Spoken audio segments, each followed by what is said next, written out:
banking index delivering exceptional returns.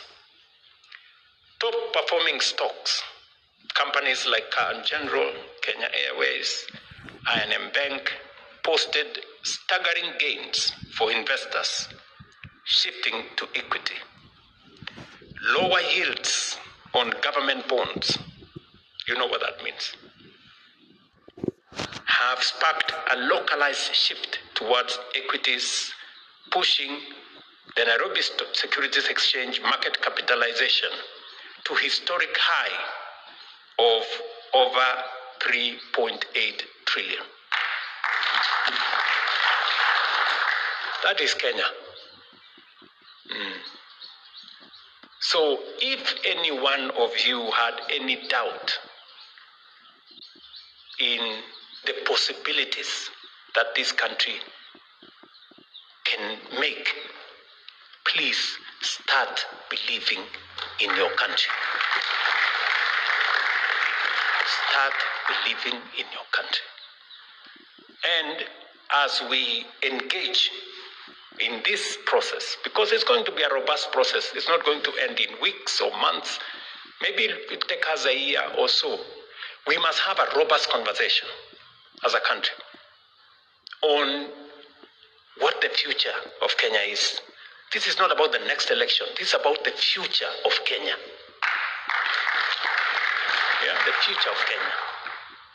The next election will come and go, but we must focus, because whoever wins or loses the next election will be here. Nobody's going to leave the country.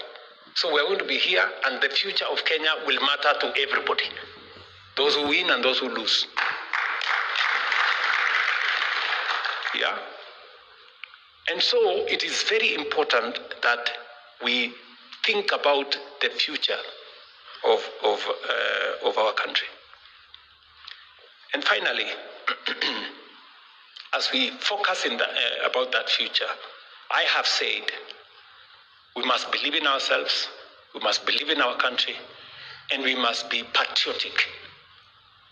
And as been said here, integrity must be the benchmark of our engagements. We must be honest, brutally honest with ourselves. I will give you an example.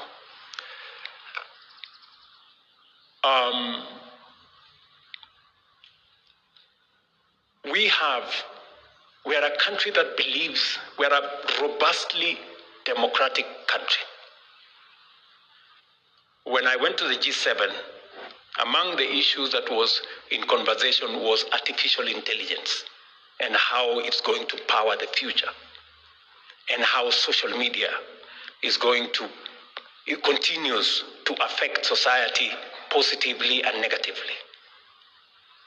And Kenya, for your information, is number one in the whole world in the use of social media. Number?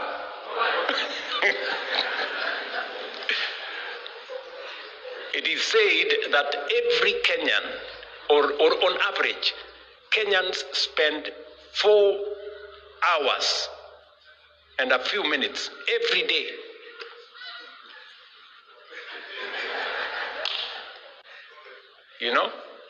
and all the stuff in there, you know what is in that social media story, But even with all that, we are still surging forward. We're still moving forward. And it is very important, therefore, for us to think about, I have said, the education of our country, the security of our country. It is very important. You've had reflections by some people here who have told us about Khartoum. Khartoum was a beautiful city 3 years ago. Today it is rubble. And the world is moving on. The rest of the world is moving on. They have destroyed their country, but the rest of the world is moving on. People are trying to help, we're trying to do whatever we can do. But So we must secure our country. I have been following the debate. We had the demonstrations, democratic, constitutional, legal. But we also have criminals and thugs and characters who destroy people's property, steal from people, burn down buildings. And we are unable to make a decision. You find people who've come to town, they've destroyed, burned down shops, destroyed people's property. And, the conversation is, please, these are our children. These are our children, so we must listen to them, which is okay. Yes, must listen to them. We continue. Some people arrested, with criminality, taken to court. They're given a bond of 200 shillings. They live there, because they are our children. Then they go on. They now go to political rallies. And then we have goons. And then I don't know whether we want to say again, these are our children. The goons. So, we really need to have a candid conversation about criminality, the rule of law, security of our nation.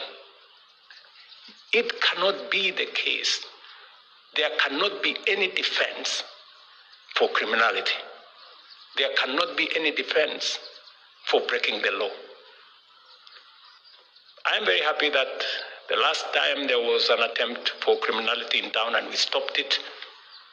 Many Kenyans agreed that no, it's now time for us to say no to people who want to ban our property. And that is going to be the future. I am it's now clear that every sector of our society, the business leaders, religious leaders, political leaders, have all agreed that having lawlessness, goons and all these other characters, criminals, should be stopped. Now that we have a consensus, our security agencies must do their job. Within the law, they must do their job and they must stop criminality. That is how we are going to secure Kenya's future. Even as we discuss this future of our nation in the context of what we are saying. So we will go through this report, and in a short while, I will then propose a way forward on how this report can now, ignite a national conversation for all of us. No political parties, no religious. I'm saying no divisions. We're not. It's not going to be about members of this or that. It's going to be about all of us, all political parties involved, all sectors of our society involved, all professional groups, civil society groups, religious organizations, business people, political parties, all Kenyans from all walks of life should be able to participate in a conversation about the future of our country and how we are going to secure it beyond the competition of political administrations that will come and go, but our goal must remain the same. That is what other countries have done, and that is why they are way ahead of us. And so we must move together. Once again, I thank Professor Hino, Professor Anyang' Nyong'o, Professor Michael here, Professor Karuti Kanyinga, Peter Wanyande, and your team. And I hope, Professor, when we assemble the next team, we will have a more balanced, with young people on board, with women on board, with other professional groups on board, so that, and I'm sure that will be the case as we go into the future. Thank you very much for your insights, and all your distinguished colleagues and all those who contributed to this very important work, and to all of us for these moments of reflection. Asanteni sana, and God bless you.